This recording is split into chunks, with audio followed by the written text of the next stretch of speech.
Dako ang akong pagpasalamat sa DSWD uban ang nagkalain-laing hensya sa pag-imbitar kanako sa Regional Interagency Committee Against Trafficking, Violence Against Women and Their Children.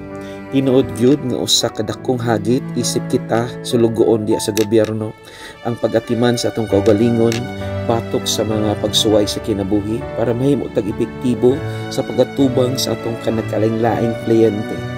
Tinuod gyud nga ang Ginoo maayo siya kay kanunay siya kanato naghatag kusog in spite sa atong mga challenges sa magkasuosa natong workplaces. Ang Dios nag-ingon sa Jeremias 29:11, "Nasayod ako sa akong mga plano alang kaninyo. Plano alang sa inyong kaayuhan ug dili sa kalautan.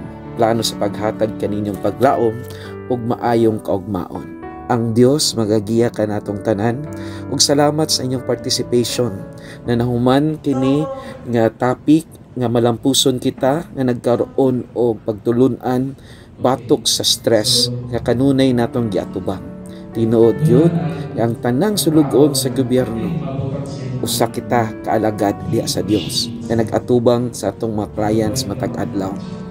I pray nga hamantang agency mahimo tag epektibo og ang gugma sa pagserbisyo magpadayon diha kanatong tanan. I pray nga ang inyong matag-usang pamilya magkaroon kini og gugma o pagsalig o grasya gikan sa Dios.